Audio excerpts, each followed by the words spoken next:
যদি তোমাদেরকে হিসাব করাই তার সংসার কিভাবে চলে, আল্লাহ পাকের এই হিসাব তোমরা কোনোদিন বের করতে পারো। এটাকে মিয়া বলে বরকত। আর তোমার একটা পোলা, হুজুর গো তোমার সাল্লাহ 4-5টা পোলা থাকে, তোমার একটা পোলা তার পালতে তোমার ঠেলা বাইর হয়ে যায়, আর সন্তান বড় বড় কথায় বলে আমার বাপ আমার জন্য কিছু করে যাইতে পারে নাই। আর এই যে ওস্তাদ তার বাসার তার সন্তানকে কাছে গিয়ে খবর নাও, সে সন্তান তুমি এত কিছু দেওয়ার পরেও তুমি তোমার সন্তানের মন পাও নাই, তোমার সাথে বেয়াদবিমূলক আচরণ করে। আর একটা ওস্তাদ তার ছাত্র তার ছেলেকে ডাক দিয়ে দেখবা সে তার জীবনটা তার বাবার জন্য দিয়ে দিতে পারবে, কারণ তার ভিতরে সে হালাল রুজি ঢুকছে, অল্প টাকা ঢুকছে কিন্তু হালাল ঢুকছে, জেনুইন পয়সা ঢুকছে মিয়া। আর তুমি গ্রামের বুড়ো বাংলা, ঈর্ষা, সূর্য, ব্রেক ব্যাংক, গ্রামীণ, আরো কত এনজিও আছে, তোমার টাকা হয় না, তারপরে গিয়ে আবার 20,000, 30,000, 80,000 করে এনজিও থেকে নিয়ে আসো।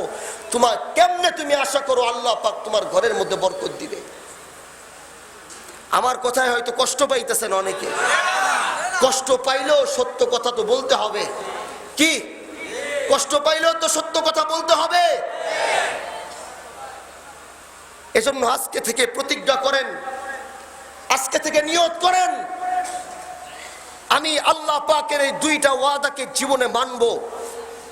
আজকে থেকে প্রতিজ্ঞা করেন, আমি আজকে থেকে আমার ঈমানকে মজবুত করব, আজকে থেকে আমি আমার তাকওয়াকে ঠিক করব। এই 2টা প্রতিজ্ঞা কে কে করতে পারবেন এই ময়দান থেকে? 2 হাত উঠান, বলেন আল্লাহু আকবার। আর আওয়াজ করে বলেন আল্লাহু আকবার। হাত নামান। প্রথমটা কি? লাউ আন্না আহলাল কুরা আমানু, দ্বিতীয়টা হলো ওয়াত্তাকাউ। এই 2টা প্রতিজ্ঞা আমি আল্লাহর কসম করে বললাম। আপনারা এই 2টা জিনিস ঠিক করার পরে আমারে যদি আয়েশা বলেন হুজুর আপনি এই 2টার বিষয় আল্লাহর ওয়াদার। আসসালামু আলাইকুম।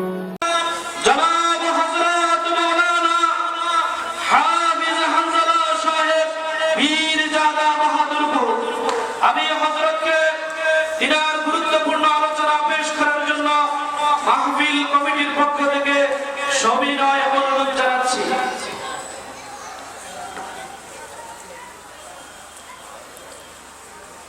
আসসালামু আলাইকুম ওয়া রাহমাতুল্লাহি ওয়া বারাকাতুহু।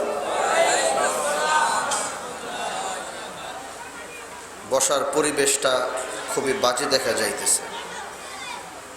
সবাই আগে আগে বসেন, লাইগা বসেন, ছিটায় বসবেন না, একসাথে বসেন। পিছন থেকে লোকজন আসতে আসতে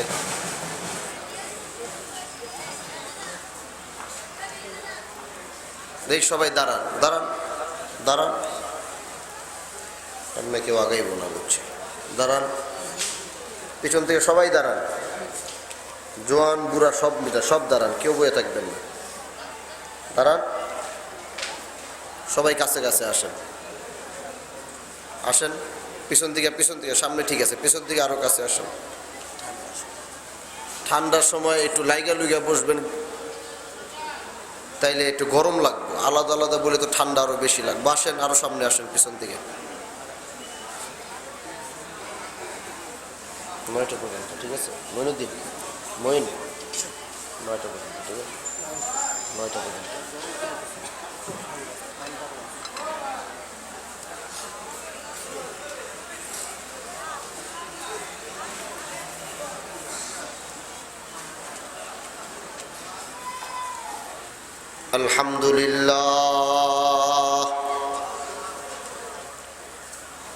আলহামদুলিল্লাহ নাহমাদুহু ওয়া নাস্তাঈনুহু ওয়া নাস্তাগফিরুহু ওয়া নু'মিনু বিহি ওয়া নাতাওয়াক্কালু আলাইহি ওয়া নাউযু বিল্লাহি মিন শুরুরি আনফুসিনা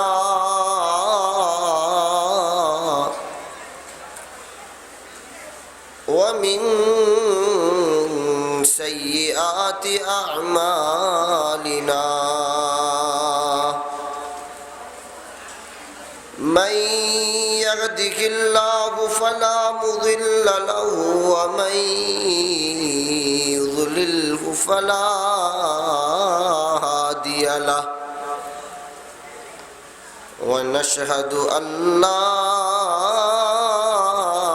إله إلا الله وحده لا شريك له ونشهد أن سيدنا ونبينا وشفيعنا وحبيبنا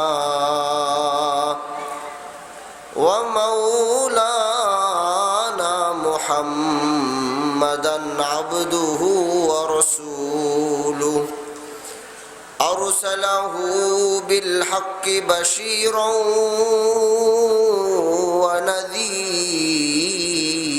ونذيرا وداعيا إلى الله بإذنه وسراجا منيرا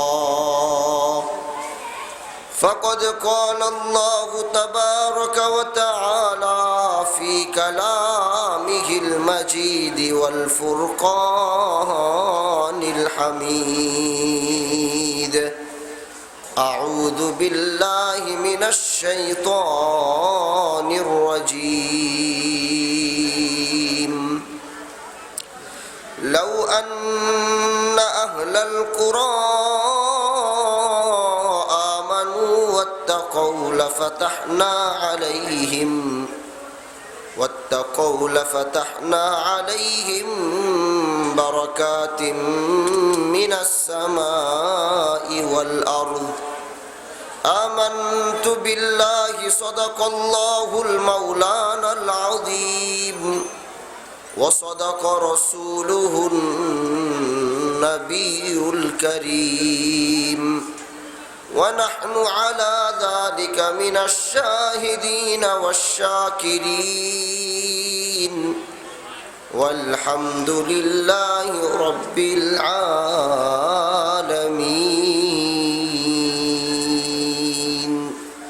সবাই আমার সাথে মোহাব্বত নিয়ে দুরূদ ইব্রাহিম পড়ে اللهم صل على محمد وعلى آل محمد كما صليت على إبراهيم وعلى آل إبراهيم إنك حميد مجيد اللهم بارك على محمد وعلى آل محمد كما باركت على إبراهيم وعلى آل إبراهيم إنك حميد مجيد بلغ العلا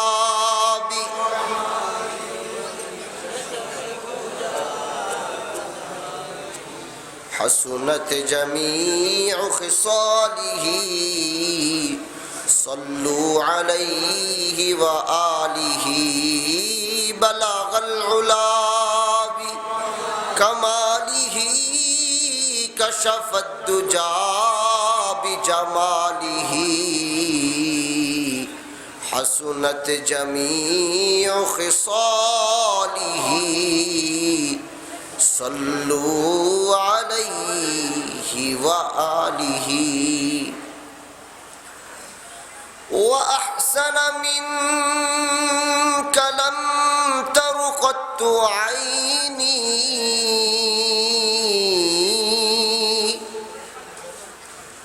وأجمل منك لم تلد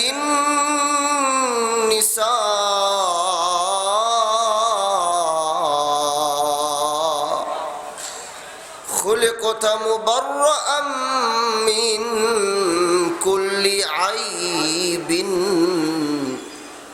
كأنك قد خلقت كما تشاء بلغ العلا بكماله كشف الدجى بجماله حسنت جميع خصاله صلوا عليه وآله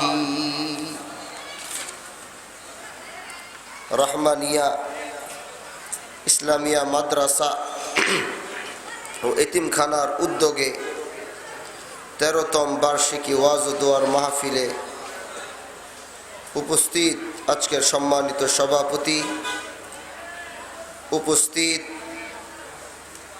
আমার তাজ ওলামায়ে কেরাম এবং আমার আজিজ তালাবা, উপস্থিত আমার সামনে বসা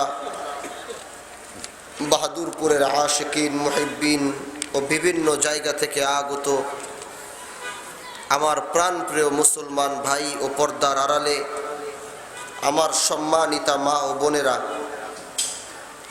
প্রথমে রব্বে কায়নাতের দরবারে অন্তরের অন্তঃস্থল থেকে শুকরিয়া আদায় করব যে আল্লাহ রব্বুল আলামিন আমাদেরকে এত কঠিন একটা সময়, এত দুর্যোগপূর্ণ একটা সময় আল্লাহ পাক আমাদের এখানে একত্রিত হওয়ার তৌফিক দান করেছেন এবং দ্বীনি কথা শুনবার তৌফিক দান করেছেন। এজন্য মালিকের দরবারে অন্তরের অন্তঃস্থল থেকে শুকরিয়া আদায় করছি, আলহামদুলিল্লাহ। সম্মানিত হাজিরিন, আল্লাহ রব্বুল আলামিন আমাদেরকে যেই মজলিসে এই মুহূর্ত বসায়া রাখলেন, আল্লাহ পাক এই মুহূর্ত এই সমস্ত মজলিসগুলাতে সবাই যে আসবে, সবাই যে বসবে এর কবুলিয়াত হয় না। কারণ এটা এমন এক শানওয়ালা মজলিস, দুনিয়ার মানুষরা যখন আসমানের দিকে তাকায় তখন এই সমস্ত মানুষরা আসমানের দিকে তাকায় তারাগুলো দেখতে পারে আল্লাহর নেয়ামতগুলো কিভাবে আসমানে ঝলমল করে।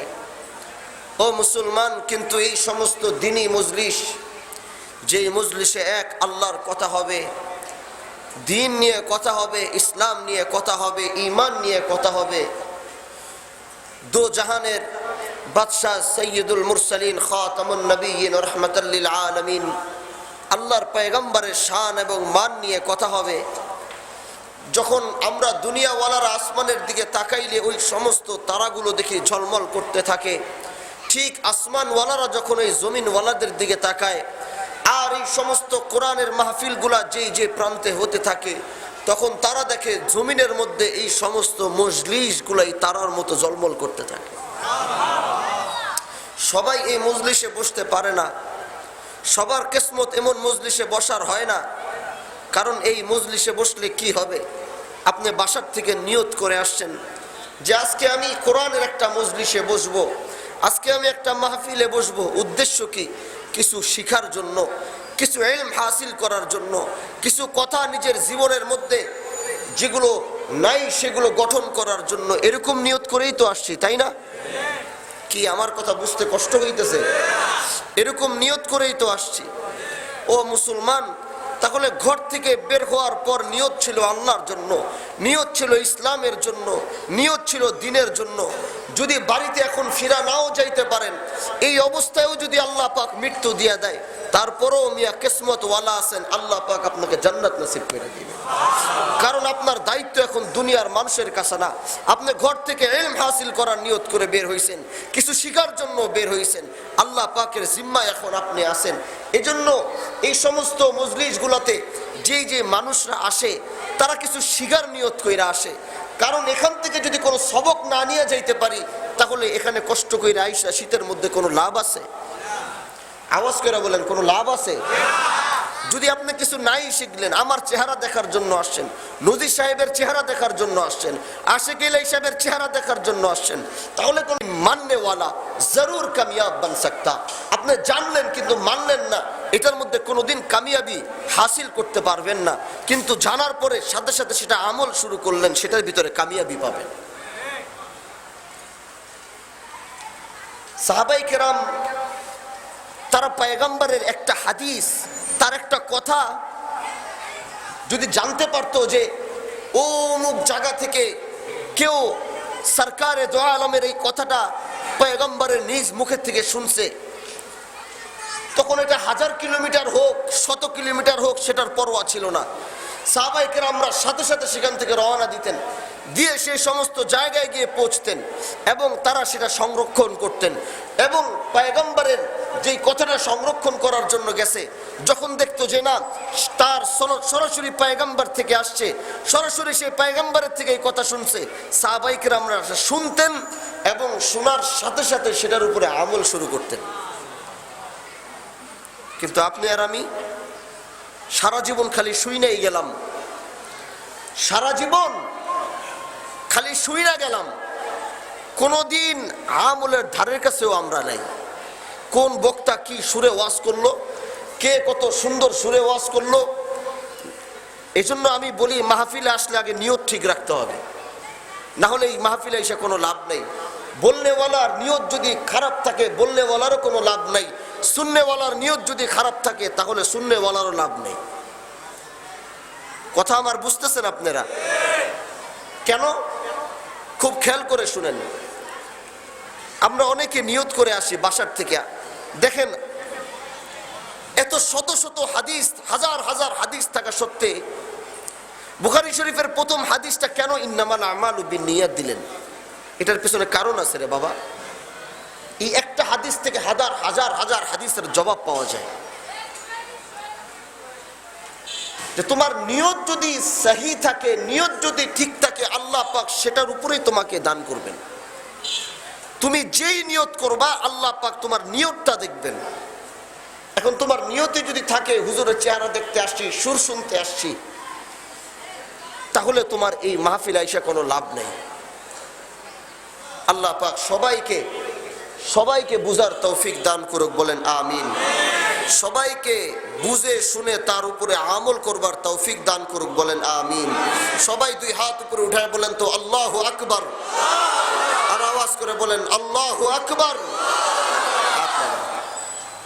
সম্মানিত হাজিরিন,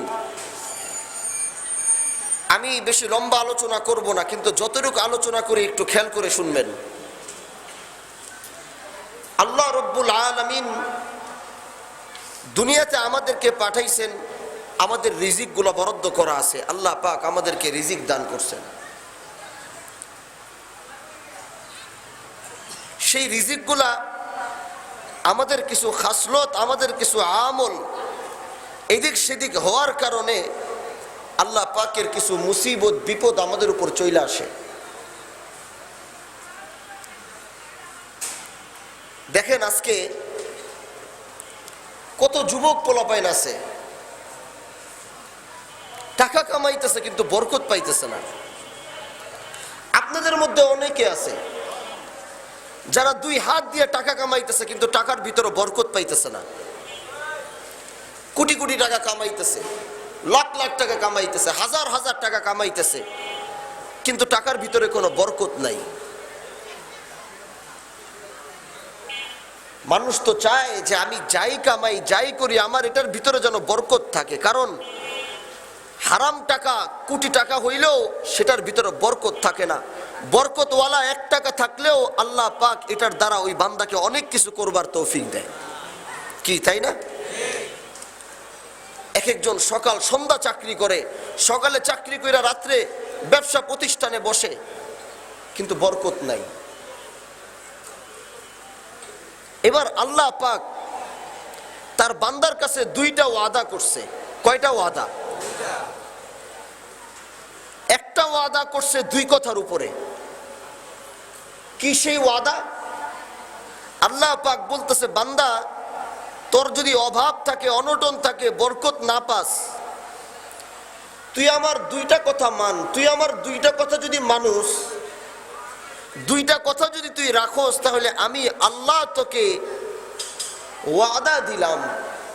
কি ওয়াদা? আমি তোকে ওয়াদা দিলাম আসমান আর জমিনের ভিতরে আমার যত বরকতের দরওয়াজা আছে আমি আল্লাহ সব বরকতের দরওয়াজা তোর জন্য খুইলা দিব। ও দুনিয়ার মানুষ, আজ এত খুন খারাপি, এত চুরি ডাকাতি, কেন? লক্ষ লক্ষ কোটি কোটি টাকা কোথায় কোথায়? কোনো বরকত নাই, মানুষ অস্থির হয়ে গেছে। আরে বাবা, এত টাকা পাইতেছি, আমার টাকার ভিতরে বরকত কেন হয় না? বরকত তো হবে না। দুইটা জিনিস যতদিন ধরে মুসলমান এবং ইমানদারদের ভিতরে না থাকবে, আল্লাহ পাকের এই দুইটা শর্ত যতদিন বান্দার ভিতরে না থাকবে, তারা কোনোদিন দুনিয়ার যত কিছু করে ফেলুক, যত বড় ফ্যাক্টরি আর কোম্পানির মালিক হয়ে যাক, তারা কোনোদিন বরকতের চোখ, বরকতের বউ তারা দেখতে পারবে না। দেখেন বরকত শব্দটা কত আজীব। যদি তুমি বাংলায় বলো তাহলে তোমার বলতে হবে বরকত, তুমি যদি উর্দুতে বলো তাও তোমার বলতে হবে বারাকাত, তুমি যদি আরবিতে বলো তারপরেও বারাকা, তুমি যদি ফ্রান্সের ভাষায়, চাইনিজ ভাষায়, যেই ভাষাই বলো, বারাকা শব্দ এমন এক শব্দ যেই শব্দ দিয়ে কোনো ধরনের কোনো ল্যাঙ্গুয়েজ হয় না। বারাকা শব্দটা প্রতিটা ভাষার ভিতরেই বারাকাই ব্যবহার করতে হয়, বারাকাই বলতে হয়। আল্লাহ পাকের কত বড় একটা নিয়ামত এটা।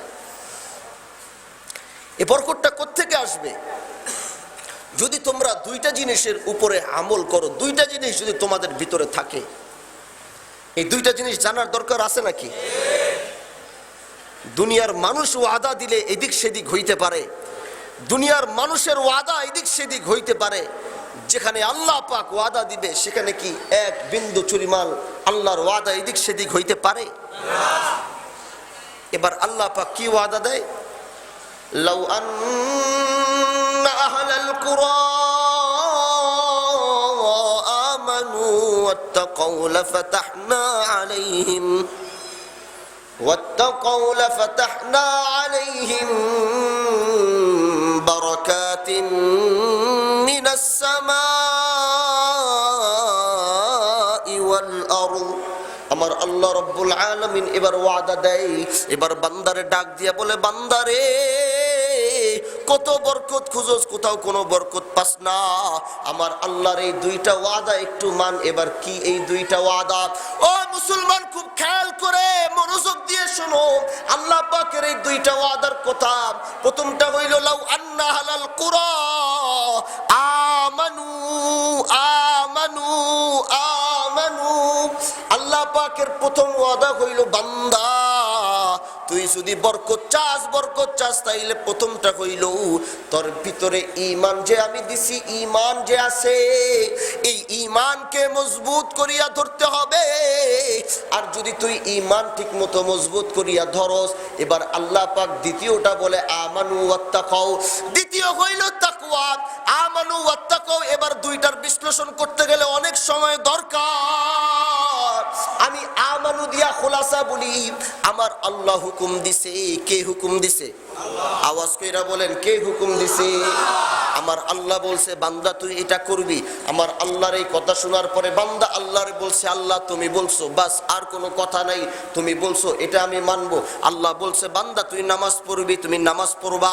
আল্লাহ পাক দুনিয়ার যত আদেশ করা হুকুমগুলো দিছে, তুমি সবগুলো মাইনিয়া, সবগুলো তুমি আল্লাহ পাকের হুকুমগুলো মানিয়া আল্লাহ পাকের নিষেধ করা কাজগুলোকে বর্জন করিয়া দিবা। ও মুসলমান, পৃথিবীর সবকিছু তুমি সিলিন্ডার করে আল্লাহ পাকের হুকুম যখন তুমি একত্রিতভাবে ঠিক মতো মানবা, তাহলে তোমার ঈমান মজবুত হয়ে যাবে। এখন আল্লাহ পাক তো দুই বাক্যের মধ্যে শেষ করছে, আমানু ঈমান, তাকওয়া তাকওয়ার ভিতরে, কিন্তু ঈমানের ভিতরে কি কি আছে এটা তো বুঝতে হবে। আপনাদের কষ্ট হইতেছে আমার কথা? ঈমানের মধ্যে আল্লাহ পাক কত কিছু দিছে। আল্লাহর কথা কি? আল্লাহর কথা কইলো বান্দা তুই আরেকজনের হক নষ্ট করবি না, তুমি করতে পারবা না। আল্লাহ তোরে বলবো বান্দা এতিমের হক খাবি না, তুমি খাইতে পারবা না। আল্লাহ বলবে বান্দা তুই সুদ খাবি না, তুমি খাইতে পারবা না। আল্লাহ বলবে বান্দা তুই এই কাজ করতে পারবি না, তুমি পারবা না। কারণ আল্লাহ বলতেছে বান্দা তুই এটা কর, হজে যাবি, তোমার টাকা হইছে হজে যাবা, তোমার যাকাত লাগছে যাকাত দিবা। তোমার কাছে আল্লাহ পাক ঈমান দিয়া মালিকের যত আদেশ, সব আদেশগুলো যখন তুমি মানবা আর আল্লাহ পাকের নিষেধ করা কাজগুলো তুমি বর্জন করে দিবা, ও মুসলমান, তাহলেই তোমার ঈমান, তাহলেই তোমার ঈমান মজবুত হয়ে যাবে। আর তোমার জন্য সুসংবাদ হলো আমানু ওয়াত্তাকাউ লাফাতাহনা আলাইহিম বারাকাতিম মিনাস সামাই ওয়াল আরদ। আল্লাহ পাক ওয়াদা দিছে, বান্দা ঈমান মজবুত হয়ে গেছে, আসমান আর জমিনের সব বরকতের দরওয়াজা তোর জন্য খুলিয়া দিছি। এবার আল্লাহ পাক দ্বিতীয় ভাগে বলতেছে, ঈমান তো গেল, ঈমানের কিন্তু খুব খোলাসা ছোট আলোচনা করছি। এবার তাকওয়া। তাকওয়া মানে কি? তাকওয়া অর্জন কাকে বলে? ইন্নামা ইয়াতাকাব্বালুল্লাহু মিনাল মুত্তাকিন। আল্লাহ পাক কোরআনের ভিতরে তাকওয়া নিয়ে অনেক আয়াত নাজিল করছে। যেমন আমরা প্লেটে বসলে খুব সুন্দরভাবে আমরা কাঁচামরিচ, সেই পেঁয়াজ, রসুন, হাবিজাবি দিয়ে আমরা প্লেটটার আশেপাশে সাজাই, বা একটা ফল ফ্রুট সুন্দরভাবে সাজাই। আল্লাহ রব্বুল আলামিন পুরা কোরআনের আয়াতগুলা তাকওয়ার আয়াত দিয়া কোরআনটাকে সাজাইছে। কিভাবে? তাকওয়ার কথা মালিক কিভাবে বলছে? আল্লাহ পাক তাকওয়ার কথা বলতে গিয়ে দেখেন এমন কোন বাক্য আপনি পাবেন না তাকওয়ার মতো, যেখানে আল্লাহ পাক তাকওয়ার কথা বলতে গিয়ে বলতেছে, ইয়া আইয়ুহাল্লাযীনা আমানুত্তাকুল্লাহ ওয়াল তানজুর নাফসুম মা কদ্দামাত লিগাদ ওয়াত্তাকুল্লাহ। এক আয়াতের ভিতরে আল্লাহ পাক দুইবার এক কথা বলছে। বলেন না সুবহানাল্লাহ। এই একটা আয়াত না, এরকম কয়েকটা আয়াত আল্লাহ পাক কোরআনে নাজিল করছে, যেখানে শুরু হয়েছে তাকওয়া দিয়া, শেষ হয়েছে তাকওয়া দিয়া, শুরু হয়েছে আল্লাহর ভয় দিয়ে, শেষ হয়েছে আল্লাহর ভয় দিয়ে। ও মুসলমান, তাকওয়া কি জিনিস? তাকওয়া যারা বলে, ও জানো আল্লাহ পাকে তাকওয়া সম্পর্কে বলতে গিয়ে বলে, ইন্নামা ইয়াতাকাব্বালুল্লাহু মিনাল মুত্তাকিন। যারা তাকওয়া অবলম্বন করে দুনিয়ার জমিন দিয়ে চলাফেরা করে, আল্লাহ পাকের কাছে যখন তারা হাত উঠায়, দুনিয়ার সবাইও তাদের সাথে হাত উঠায়, কিন্তু তাকওয়াওয়ালা। এখন তাহলে বুঝেন আল্লাহ পাক এই তাকওয়াওয়ালার ভিতরে কি শক্তি দিছে। তাকওয়া কি? কাকে ভয় করবা? আওয়াজ করে বলো, কাকে ভয় করবা? আরো আওয়াজ করে বলো, কাকে ভয় করবা? আল্লাহ পাককে। এবার আল্লাহ রব্বুল আলামিন বলতেছে, বান্দা এক তো তোর ঈমান শেষ, এবার দ্বিতীয় হইল তোর তাকওয়া। তুই কাকে ভয় পাবি? তুই পুলিশ প্রশাসনকে ভয় পাস, কারণ তুই আকাম বুকাম করলে তারা তোরে ধইরা নিয়ে জেলের মধ্যে ঢুকাবে। তুই এলাকার ভিতরে এই কাজ, বিভিন্ন খারাপ কাজ বা চেয়ারম্যানের বিরুদ্ধে কিছু করতে তুই ভয় পাস, কারণ তোর উপরে শক্তি প্রচালিত হবে। আমরা দুনিয়ার মানুষ আমরা এত অধম যে আমরা এত অধম হইছি, আমরা আল্লাহর ভয় বাদ দিয়ে দুনিয়ার মানুষের ভয় আমরা দিলের ভিতরে হাসিল করছি। কিন্তু আল্লাহ পাক কোরআনে কত আয়াতের ভিতরে এক একটা বাক্য, এক একটা কথা বলছে, ইয়া আইয়ুহাল্লাযীনা আমানুত্তাকুল্লাহ আমানুত্তাকুল্লাহ। কোরআনের কত আয়াত আল্লাহ পাক বলছে, বান্দা তুই আল্লাহকে ভয় কর, আল্লাহকে ভয় কর। কিন্তু আল্লাহর ভয় আমার ভিতরে নাই, আমার ভিতরে আছে মানুষের ভয়। তার মানে কি? দুনিয়ার প্রশাসন থেকে তুমি আমার আল্লাহকে নিচে নামায় দিছো, দুনিয়ার শক্তিশালী ব্যক্তিদের থেকে তুমি আমার আল্লাহকে নিচে নামায় দিছো। আল্লাহ তোমারে বলছে নামাজ পড়তে, তুমি যাও নামাজ পড়ো নাই, তোমার ভিতরে ভয় নাই। তোমার চেয়ারম্যান তোমারে করতে মানা করছে, সেটা করতে তুমি ভয় পাও। তাহলে তুমি, ও মুসলমান, তাহলে তুমি কি বুঝাও? তোমার চেয়ারম্যান থেকে আমার আল্লাহ আরো নিচে। কি বলেন? বাংলা কথা কি আমার বুঝেন না আপনারা? আপনি প্রশাসন একটা জিনিস করতে মানা করে দিছে, আপনি সেটা করেন না। আল্লাহ আপনাকে বলছে একটা হুকুম, আপনি আল্লাহর হুকুমটা মানেন নাই, আপনার ভিতরে ভয় সৃষ্টি হয় নাই, কিন্তু লোকে যেটা মানা করছে সেটার ভয় আপনার ভিতরে হাসিল হয়েছে। তার মানে মিয়া আপনি কি বুঝান? তাদের থেকেও আমার আল্লাহ নিচে। বরকত কোত্থেকে আসবে এবার বলেন? বলেন, বরকতের যে এত আশা করেন, দুই হাত যে এত টাকা কামাইতে চান, ভালো থাকতে চান, কোত্থেকে আসবে? আপনি আল্লাহকে এত নিচে নামাইছেন।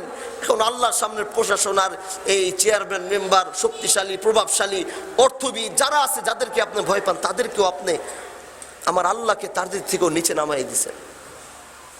কথাটা কি সত্য কিনা বলেন? বাস্তবতাটা কি এরকম না? তাহলে এবার আপনি বলেন, বরকতের আশা আপনি কেমনে করেন? কিভাবে আপনি মনে করেন যে আপনি এত জঘন্য কাজ করার পরে, আরে আমি আল্লাহ যে বাঁচায় রাখছে, খাওয়াইতেছে, এটাই তো শুকরিয়া। কত জঘন্য অপরাধ। যেমন আমাদের এই বিশ্বাস, এই ঈমানটা দেখেন, আমাদের ঈমানের বিষয় যদি যাই, আমাদের ঈমান কত হালকা। প্রথমে কেউ অসুস্থ হইলে চাঁদপুরের মেডিকেলে আপনারা নিয়ে যান না? কোনো সন্তানের বাবা যদি অসুস্থ হয়, তাকে ধইরা চাঁদপুরের মেডিকেলে নিয়ে যান। চাঁদপুরের মেডিকেল থেকে বলল, ভাই বেশি দেরি করেন না, সরঞ্জাম একটু কম আছে, তারে তাড়াতাড়ি ঢাকায় নিয়ে যান। সন্তান এবার তারে ধইরা মইরা তাড়াতাড়ি কইরা তারে ঢাকায় নিয়ে গেছে। দেখেন, একটু দেখেন ঈমানের অবস্থা দেখেন। সন্তান তারে তাড়াতাড়ি তড়িমড়ি কইরা ডাক্তারের কাছে নিয়ে গেল, ভর্তি করাইলো ঢাকায়। ঢাকায় ভর্তি করানোর পরে এবার তাকে ডাক্তার কয়েকদিন রাখলো, অবজার্ভ করলো, করার পরে খুব দেখে অনেকদিন চিকিৎসা করলো, 2-3 মাস। এবার ঢাকার ডাক্তার বলতেছে, ভাই আপনার রুগীর অবস্থা তো বেশি ভালো না, একটা কাজ করেন, আপনি তারে ভারতে নিয়ে যান, ইন্ডিয়ায় গিয়া চেন্নাই নিয়ে তার চিকিৎসা করান। আপনি কি করলেন? ঠিক ডাক্তারে 3 মাস ডাক্তারের পিছনে ঘুইরা এবার চেন্নাই গেলেন। চেন্নাই মনে করেন 2-3 মাস আপনি চিকিৎসা করাইলেন, সব কিছু করাইলেন। এবার চেন্নাই ওয়ালারা কইতেছে, ভাই আমরা তো আসলে অনেক চেষ্টা করলাম, এখনো সম্ভব হইতেছে না, এখন কি করা যায় বুঝি না, আপনার রুগী আপনার দেশে নিয়ে যান। দেখেন দেশে নিয়ে যদি কিছু করতে পারেন রাইখা দেন। যখন সবাই আপনার ফেরত দিল, তখন আপনি কি করলেন? এবার আপনি পীরের কাছে দৌড়ান শুরু করলেন। এবার যান কবিরাজের কাছে, কবিরাজের কাছে আরো 2-3 মাস চিকিৎসা করাইলেন, সবাইরে টাকা পয়সা দিলেন, সবার পিছনে দৌড়াইলেন। এখন কবিরাজের কাজও যখন দেখেন আপনার রুগী আর সুস্থ হয় না, তখন আপনার মনে পড়ছে উপরে একজন আছে, জায়নামাজ বিছাইয়া তার কাছে একটু চাইয়া দেখি। কথা বুঝেন নাই? তার মানে ডাক্তার চলে গেল ঢাকা, চাঁদপুরের ডাক্তার পারে নাই, আপনি ঢাকায় চলে গেলেন, ঢাকার ডাক্তার পারে নাই, আপনি ইন্ডিয়া চলে গেলেন, ইন্ডিয়ার ডাক্তার পারে নাই, আপনি চলে গেলেন আবার দেশে আইসা কবিরাজের পিছনে দৌড়াইলেন। এবার কবিরাজ যখন পারে নাই, ও মিয়া তখন তোমার আল্লাহরে মনে পড়ছে, তাই না? যে এখন আমার জায়নামাজে একটু শুয়া গোড়ায় গোড়ায় যদি একটু কান্দি, আল্লাহ যদি আমার রুগীটার একটু সুস্থ করে। আর যদি তোমার ঈমান মজবুত থাকতো, তোমার বিশ্বাস যদি আল্লাহর উপরে থাকতো, তুমি প্রথম ডাক্তারের কাছে যাওয়ার আগেও তোমার জায়নামাজের সাথে যদি তুমি সম্পর্ক করতা, তোমার ঈমান যদি থাকতো, তুমি তোমার মালিকের কাছে যদি ওইভাবে দোয়া করতা, আল্লাহ পাক বহুত আইসিইউ রোগী আছে, বহুত সিসিইউ রোগী আছে, জায়নামাজের সাথে সম্পর্ক করার পরে আল্লাহ সুস্থ করে দিয়েছে। তুমি বরকত চাও, তোমার বরকত কেমনে হবে? শোনো, দেখবা গ্রাম দেশের মানুষ যখন ঢাকা মেডিকেলে গিয়া 5 টাকা দিয়ে একটা টিকিট কিনে, আপনারা কিনছেন না? 5 টাকা দিয়ে একটা টিকিট কিনে পেটে ব্যথা। বরকত 2 ভাবে আসে, খুব খেয়াল করে শুনেন। গ্রাম দেশের যে মানুষ এবং যারা ঈমান এবং তাকওয়া 2টা জিনিস নিয়ে চলে, তাদের বরকতের একটা এক্সাম্পল দেই। দেখবেন ঢাকা মেডিকেলে গিয়ে 10 টাকা দিয়ে একটা টিকিট কাটছে, 10 টাকা দিয়ে একটা টিকিট কাটার পরে এই টিকিটটা দিয়া পেটের ব্যথা একটা ওষুধ টষুধ দিছে, 10-15 টাকার ভিতরে তার চিকিৎসা হয়ে গেছে। আর যার ভিতরে আল্লাহ পাক বরকত যায় নাই, যার ভিতরে ঈমান এবং তাকওয়ার খুব কমজোরি আছে, তাদের কি হয়? পেটে ব্যথা তারও উঠছে, সে আর ঢাকা মেডিকেলে যায় না, গেছে ঢাকার স্কোয়ারে, গেছে ল্যাবে, পেটের ব্যথা। যাওয়ার পরে ডাক্তার কয় তাড়াতাড়ি তাড়াহুড়া করে একটু দেখা টেকা টেস্ট মেস দিয়া ওই বেটার 15 টাকায় পেট ব্যথা ভালো হয়ে গেছে। তোমরা যারা হারাম রুজি করো, যাদের ভিতরে ঈমান এবং তাকওয়া নাই, তোমরা ঢাকায় স্কোয়ার আর ল্যাবেটে 1-1.5 লক্ষ টাকা ঠিক করেও 1-1.5 লক্ষ টাকা খরচ করেও তোমরা তোমাদের পেটের ব্যথা গিয়ে ভালো করতে পারো না। তাহলে এবার বুঝো ঈমান আর তাকওয়ার মধ্যে কি পার্থক্য। আল্লাহ পাকের ওয়াদা যে ঈমান আর তাকওয়া যদি ঠিক করে ফেলছো, আমার আল্লাহর ওয়াদা আমি বরকত দিব। একবার আশরাফ আলী থানভী রহমাতুল্লাহ আলাইহি তার কিতাবের মধ্যে লিখছেন, একটা যুবক রাত্রেবেলা ঘুমাইছে, রাত্রেবেলা ঘুমানোর পরে ওই যুবক স্বপ্নের মধ্যে দেখে তার কাছে একজন মুরব্বী এসে বলতেছে, ওই যুবক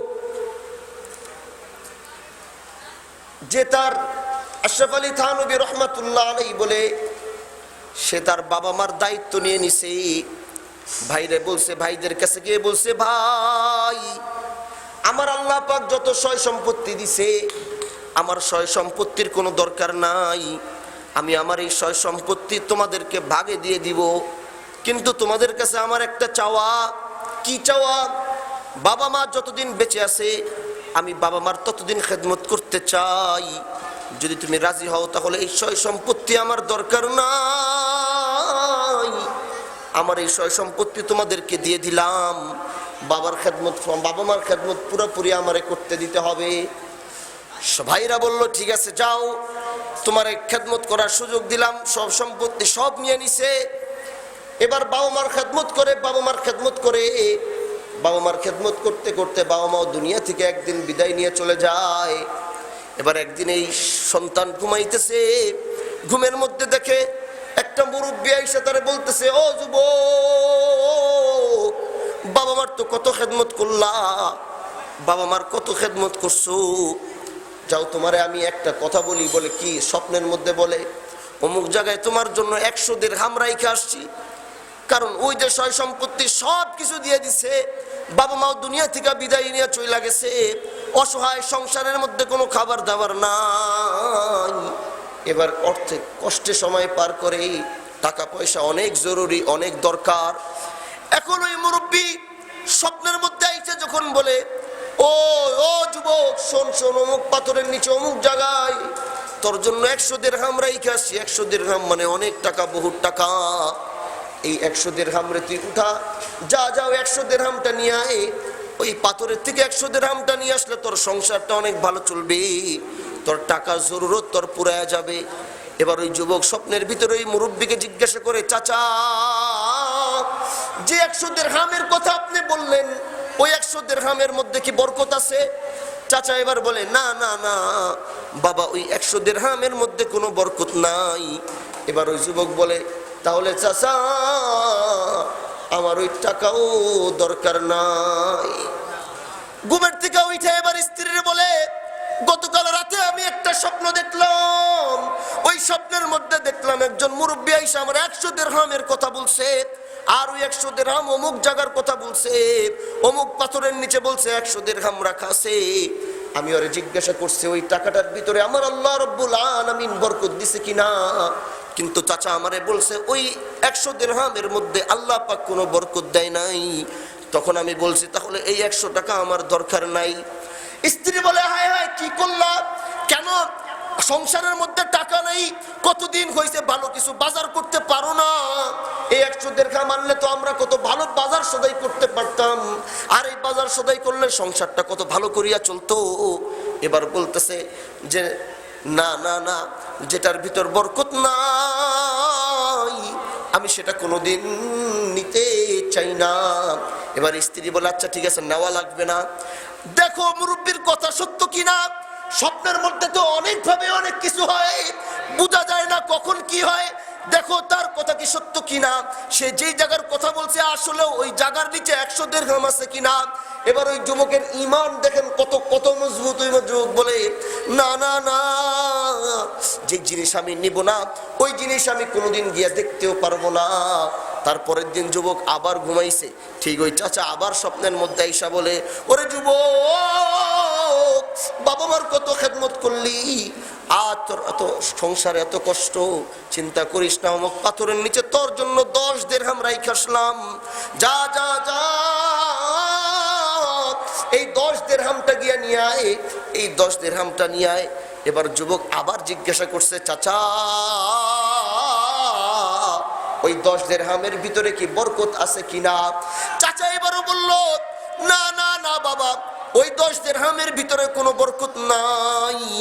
এবার ওই যুবক বলল, চাচা রে, বরকতবিহীন ওই 10 টাকাও আমার দরকার নাই।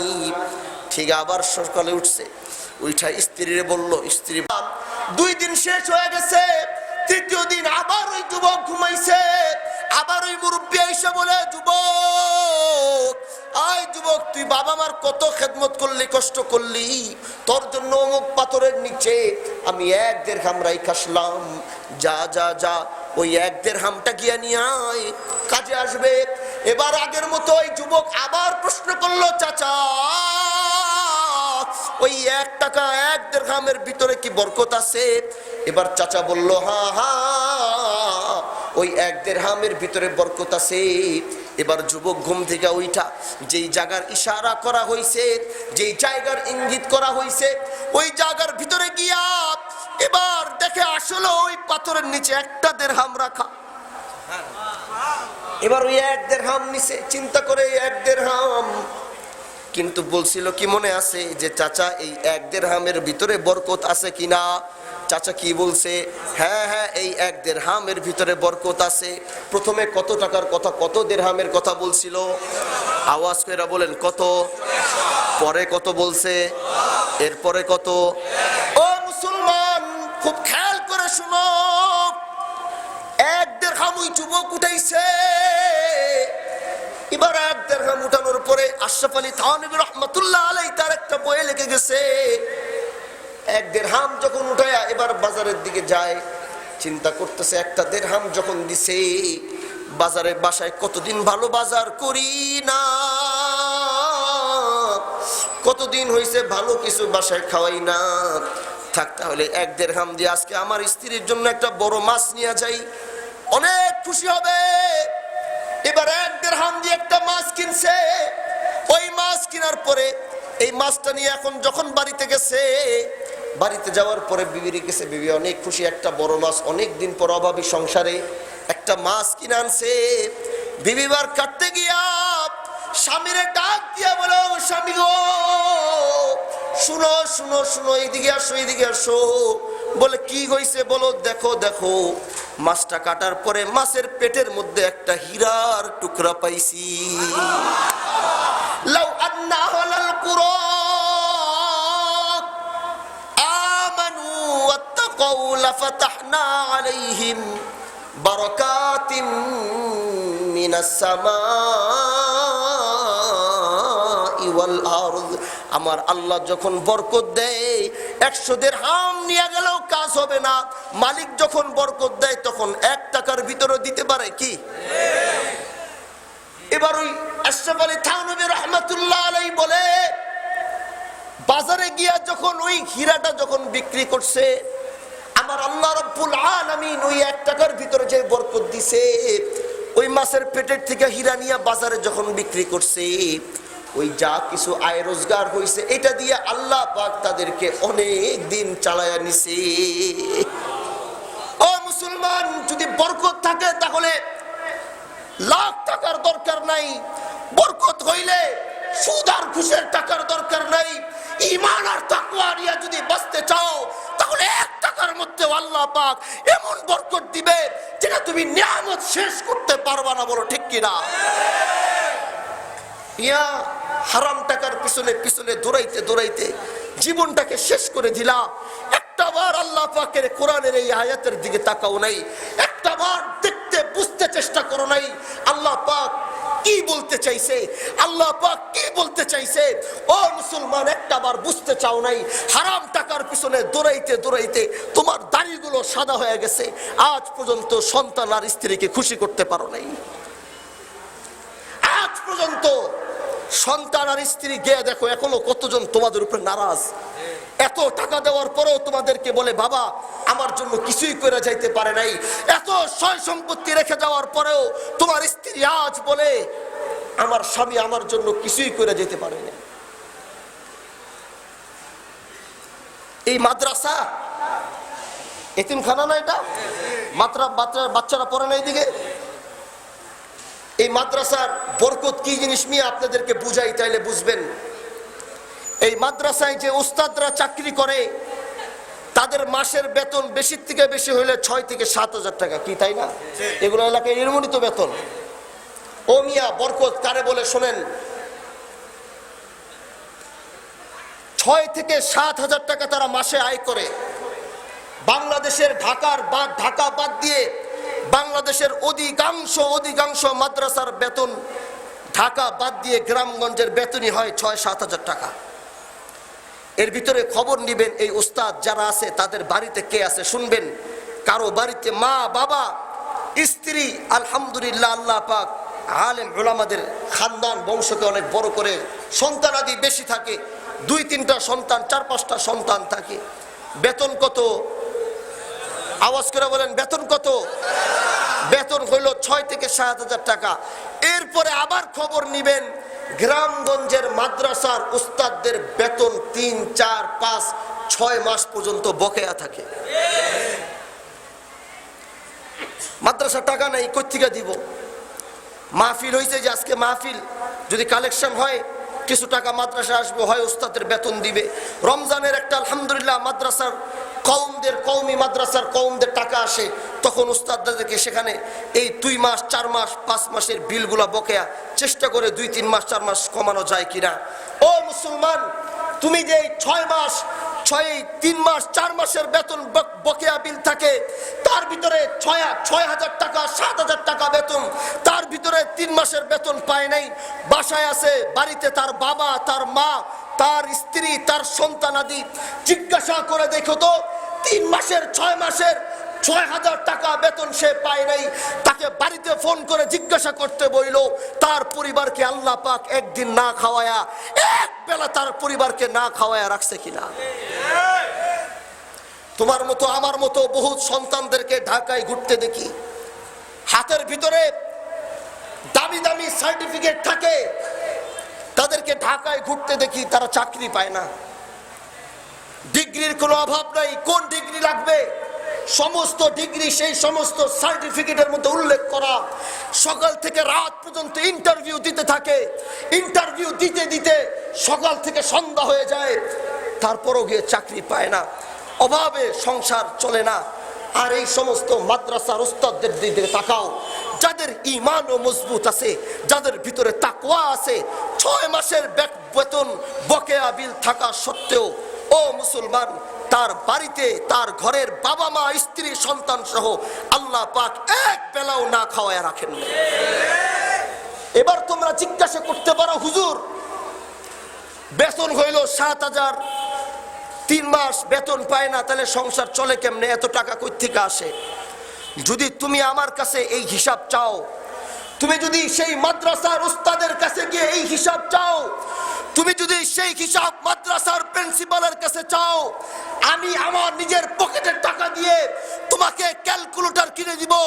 তুমি বসে বসে হিসাব করবা, তুমি হিসাব করতে করতে ক্যালকুলেটরের বাটনগুলো ভেঙে যাবে, তুমি হিসাব করতে করতে তোমার আঙ্গুলগুলো ভেঙে যাবে।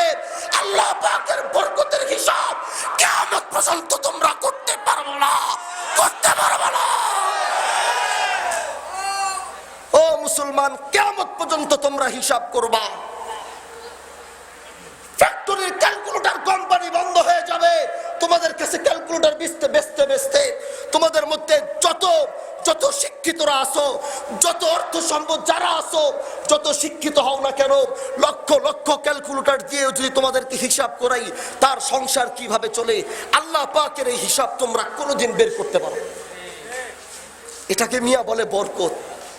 আর তোমার একটা পোলা, হুজুর গো তোমার সাল্লাহ 4-5টা পোলা থাকবে, তোমার একটা পোলা তার পালতে তোমার ঠেলা বাইর হয়ে যায়, আর সন্তান বড় বড় কথায় বলে, আমার বাপ আমার জন্য কিছু করে যাইতে পারে নাই।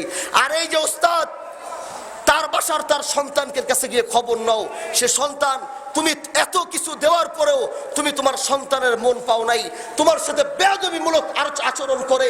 আর একটা ওস্তাদ তার ছাত্র, তার ছেলেকে ডাক দিয়ে দেখবা, সে তার জীবনটা তার বাবার জন্য দিয়ে দিতে পারবে, কারণ তার ভিতরে সে হালাল রুজি ঢুকছে, অল্প টাকা ঢুকছে কিন্তু হালাল ঢুকছে, জেনুইন পয়সা ঢুকছে মিয়া। আর তুমি গ্রামের বুড়ো বাংলা, ঈর্ষা, সূর্য, ব্রেক ব্যাংক, গ্রামীণ, আরো কত এনজিও আছে, তোমার টাকা হয় না, তারপরে গিয়ে আবার 20,000, 30,000, 80,000 করে এনজিও থেকে নিয়ে আসো। তোমার কেমনে তুমি আশা করো আল্লাহ পাক তোমার ঘরের মধ্যে বরকত দিবে?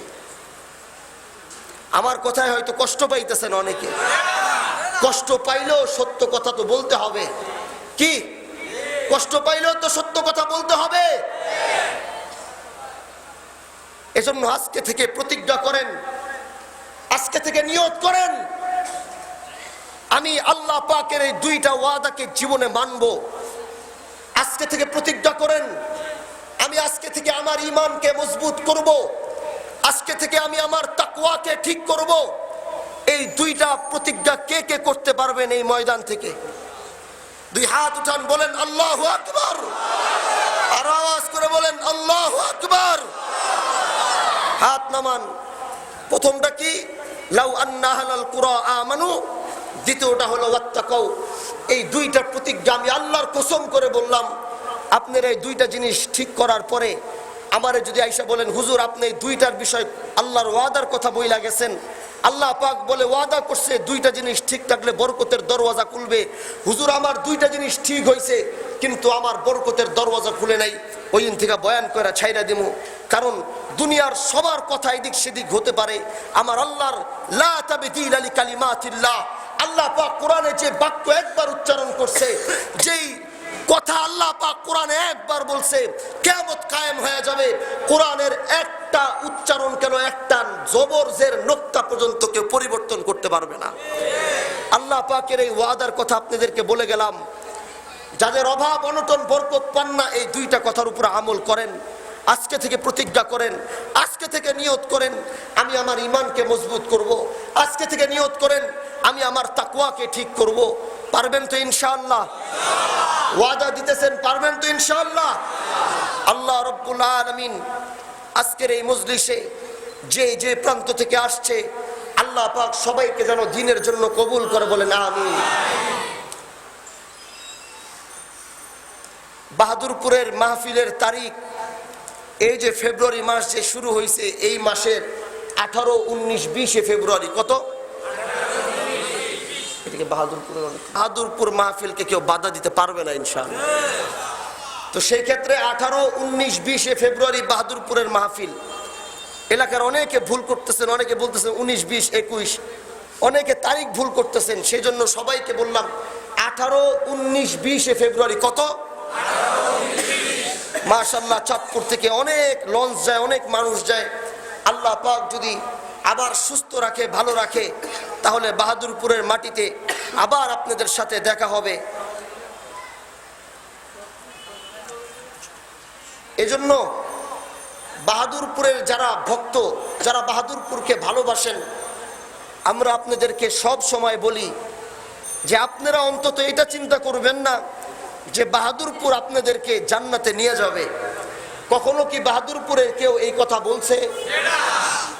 এই কথাগুলো পরিষ্কার করার কারণ বলতেছি। এখন বলেন, বাহাদুরপুরের দরবার, বাহাদুরপুরের আস্তানা থেকে কেউ কি কখনো বলছে যে মিয়া সাবরা আপনারা আমাগো মানেন, আমরা আপনাদেরকে জান্নাতে নিয়ে যাব? এই কথা কখনো বলছে? আলহামদুলিল্লাহ, বাংলাদেশে যদি প্রথম কোন উপমহাদেশের ভিতরে যদি প্রথম কোন শক্তিশালী এবং রাজনৈতিক দল এবং রাজনৈতিক বংশধর হয়ে থাকে, শুধু আমরা যদি এখন বলবো ভাই আমরা এই উপমহাদেশের সব থেকে বড় রাজনৈতিক পরিবার, তাহলে অনেকে বলবে হুজুর কি কয় এগুলা মিছা কথা, বলতে পারে না। আলহামদুলিল্লাহ, 250টা বছর চলে গেছে, 250 বছর চলে গেছে। 250 বছর কিন্তু খুব কম মনে করেন না। 250টা বছর চলে গেছে। হাজী শরিয়াতুল্লাহর যে আদর্শ ছিল শিরক বেদাত মুক্ত আন্দোলন, হাজী শরিয়াতুল্লাহর যে আদর্শ ছিল আল্লাহর জমিনে আল্লাহর দ্বীন কায়েম হবে, হাজী শরিয়াতুল্লাহর আন্দোলন ছিল আল্লাহর জমিনে আল্লাহর দ্বীন কায়েম হবে এবং এদেশের মানুষ স্বাধীনতা, এদেশের মানুষ স্বাধীনভাবে ইসলাম পালন করবে, স্বাধীনভাবে তারা দ্বীনকে মানবে। এটাই ছিল হাজী শরিয়াতুল্লাহর আন্দোলন। আজ 250 বছর চলে গেছে। আলহামদুলিল্লাহ, এই 250 বছরে আল্লাহ পাক আমাদেরকে শিরক বেদাত থেকে মুক্ত রাখছে। আল্লাহ পাক এই 250 বছর আমাদেরকে শিরক বেদাত থেকে মুক্ত রাখছে। এখনো বাহাদুরপুরে গিয়া কবরে কেউ সেজদা দিতে পারে না। এখনো বাহাদুরপুর গিয়ে কেউ কবরে সেজদা দিতে পারে না। 250 বছরে অনেক পরিবার নিঃস্ব হয়ে গেছে। 250 বছর বয়সে অনেক পরিবার হারায় গেছে।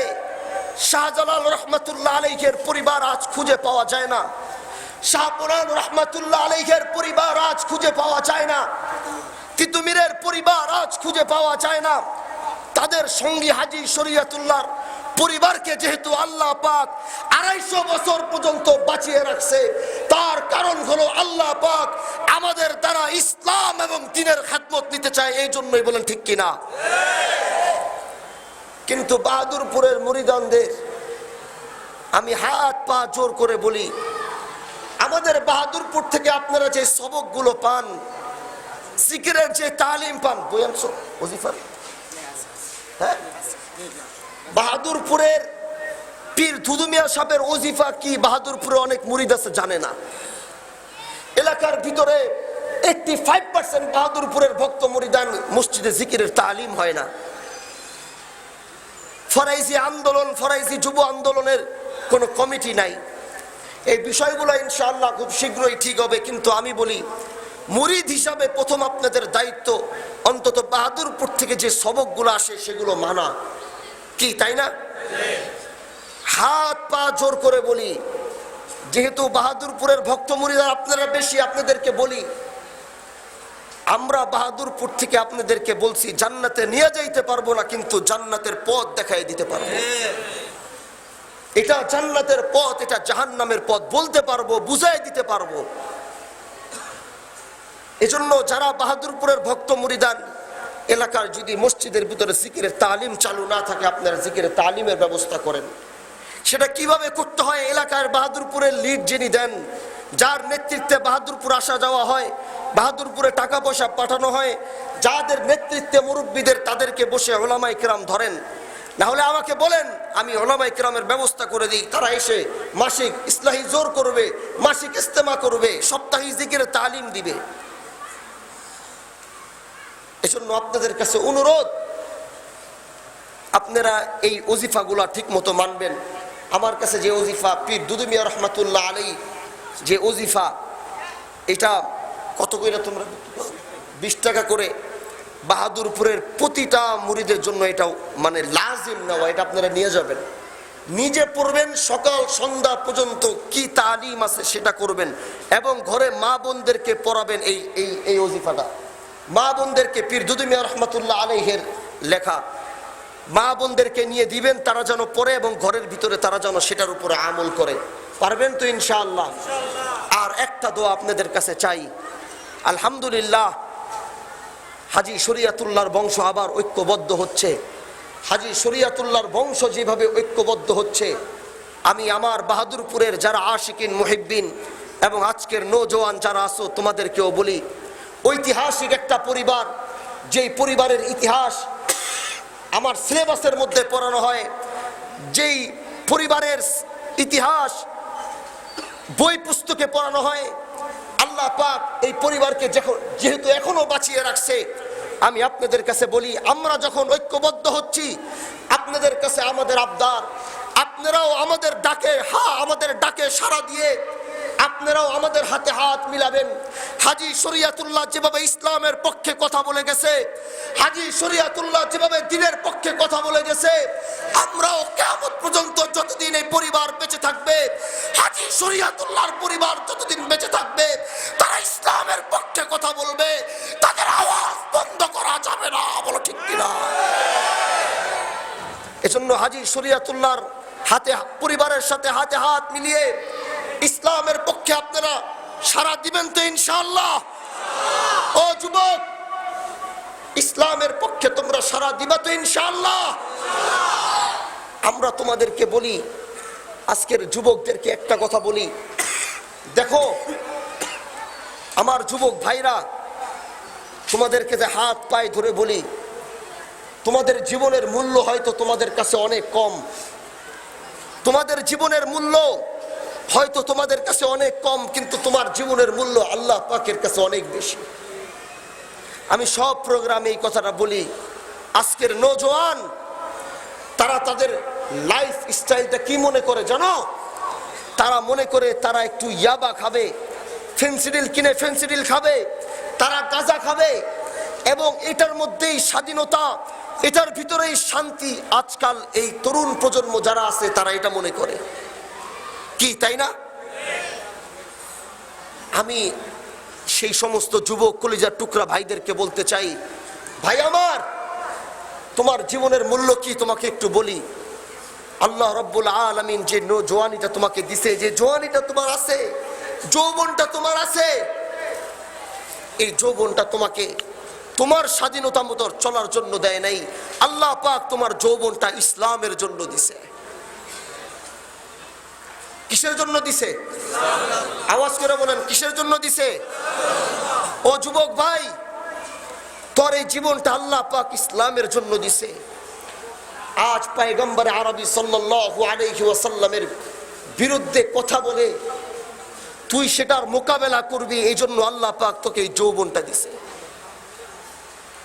সরকারে দো আলম পয়গম্বর আরবি সাল্লাল্লাহু আলাইহি ওয়াসাল্লামের শানে বেয়াদবি হবে, তুমি সেটার মোকাবেলা করবা, এজন্য যৌবনটা আল্লাহ পাক তোমাকে দিছে। আজ পয়গম্বরের ইজ্জতের উপর আঘাত পড়ে, পয়গম্বরের শানের উপরে আঘাত পড়ে, কিন্তু তোমাদের ভিতরে বিন্দু পরিমাণ কষ্ট লাগে না। এজন্য আজকের এই মজলিস থেকে সবাইকে অনুরোধ করব, আমার যুবক ভাইদেরকে অনুরোধ করব, ভারতের সেই ফেন্সিডিল খায়া তোমাদের দিমাগ নষ্ট কইরো না, মায়ানমারের সেই ইয়াবা খায়া তোমাদের দিমাগ নষ্ট কইরো না। আজ কত যুবক আছে এই ইয়াবা সেবন করতে করতে পাগল হয়ে গেছে, হাসপাতালে পড়ে আছে। এটা বার্মা, এটা বার্মার চক্রান্ত। তোমরা তো বুঝো না, ভারত থেকে রাতের আধারে যে ফেন্সিডিল পার হয়, এটা মুসলমানদের বিরুদ্ধে, নওজওয়ানদের বিরুদ্ধে অনেক বড় চক্রান্ত। তারা ফেন্সিডিল খেয়ে পাগল হয়ে যাবে, তারা ইয়াবা খেয়ে পাগল হয়ে যাবে, তাদের ভিতর থেকে ইসলাম এবং দ্বীনের প্রতি মুহাব্বত কমে যাবে। এই ষড়যন্ত্র আজ থেকে বহু বছর যাবত চলতেছে।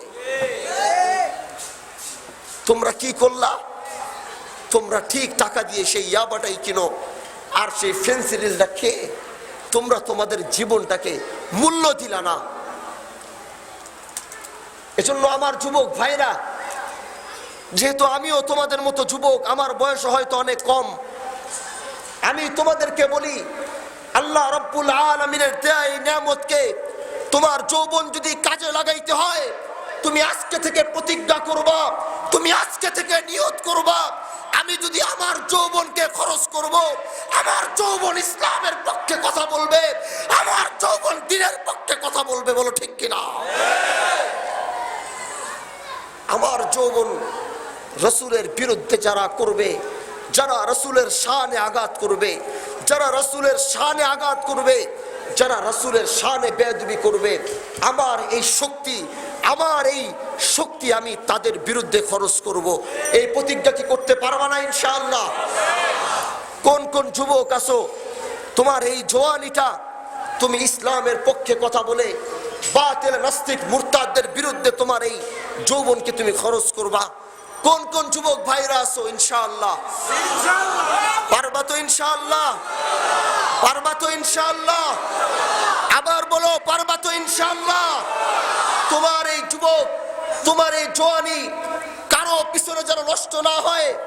যেই প্রান্ত থেকে শুনবা কেউ আমার নবীর ইজ্জতের উপর আঘাত করছে, যেই প্রান্ত থেকে শুনবা কেউ রাহমাতাল লিল আলামিনকে গালি দিছে, তুমি যেই প্রান্তে থাকবা না কেন, তুমি সেখান থেকে প্রস্তুতি নিবা তাদের বিরুদ্ধে লড়াই করার জন্য। নিজেকে প্রস্তুত করতে পারবা তো? ইনশাআল্লাহ। আল্লাহ পাক আমার এই যুবক ভাইদেরকে দিনানি বিদায় নিলাম। হায়াতে যদি বেঁচে থাকি, আর আমাদের ফরাইজি আন্দোলন নিবন্ধিত দল হইতেছে, এই কারণে আমার এই ভাই বাহাদুরপুরের অনেক ভক্ত মুরিদানদের কাছে আসতে পারে, আইডি কার্ডের কপি, সামান্য জিনিসগুলা চাইতে পারে। যদি চায় তাহলে আপনারা সেগুলা তার কাছে পৌঁছায় দিবেন। ইনশাআল্লাহ খুব শীঘ্রই বাংলাদেশ ফরাইজি আন্দোলন একটি নিবন্ধিত দল হবে। আল্লাহ পাক সবাইকে ভালো রাখুক, সুস্থ রাখুক। যদি বেঁচে থাকি বাহাদুরপুর ময়দানে আবার আপনাদের সাথে দেখা হবে। যেই কথাগুলো বললাম ঈমান আর তাকওয়ার বরকত, আল্লাহ যেন সবাইকে তার উপরে আমল করবার তৌফিক দান করে। নাসরুম মিনাল্লাহি ওয়া ফাতহুন করিব ওয়া বাশশিরিল মুমিনিন। আসসালামু আলাইকুম ওয়া রাহমাতুল্লাহি ওয়া বারাকাতুহু।